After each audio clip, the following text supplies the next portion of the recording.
പാലക്കാട് നഗരസഭയിൽ പി സ്മിതേഷ് ബിജെപിയുടെ ചെയർമാൻ സ്ഥാനാർത്ഥിയാകും. ടി ബേബി വൈസ് ചെയർപേഴ്സൺ സ്ഥാനത്തേക്ക് മത്സരിക്കും. ചെയർമാൻ സ്ഥാനത്തേക്ക് കൂടുതൽ സാധ്യതയുണ്ടായിരുന്ന സംസ്ഥാന ട്രഷറർ ഇ കൃഷ്ണദാസിനെ അവസാന നിമിഷം മാറ്റിയെന്നാണ് വിവരം. സാജിദ അജ്മൽ ചേരുന്ന വിശദാംശങ്ങൾ നൽകാനായി. സാജിദ, കൃഷ്ണദാസിനെ അവസാന നിമിഷം മാറ്റാൻ കാരണം എന്താണ്? മറ്റു വിശദാംശങ്ങൾ എങ്ങനെയാണ്? ഏറെ നീണ്ട ചർച്ചകൾക്കും തർക്കങ്ങൾക്കും ഒടുവിലാണ് ഇപ്പോൾ പി സ്മിതേഷിനെ ബിജെപിയുടെ ചെയർമാൻ സ്ഥാനാർത്ഥിയാക്കാൻ തീരുമാനിച്ചത്. 4 പേരുകളാണ് പ്രധാനമായും ഉയർന്നു കേട്ടിരുന്നത്.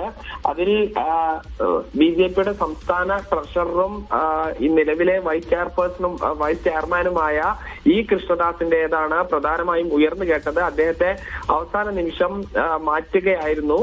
പിന്നീട് സ്മിതേഷ് പേര് ഉയർന്നു വന്നു.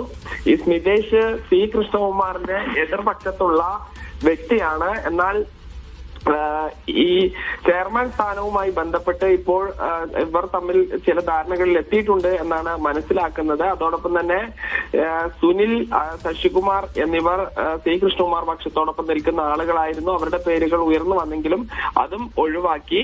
അതോടൊപ്പം തന്നെ സി കൃഷ്ണകുമാറിന്റെ ഭാര്യ മിനി കൃഷ്ണകുമാർ വൈസ് ചെയർപേഴ്സൺ ആകും എന്ന ഈ വാർത്തകൾ ഉണ്ടായിരുന്നു. അത്തരം ചർച്ചകൾ സജീവമായിരുന്നു. എന്നാൽ ടി ബേബിയെ വൈസ് ചെയർപേഴ്സൺ ആക്കാനാണ് ഇപ്പോൾ തീരുമാനിച്ചിട്ടുള്ളത്.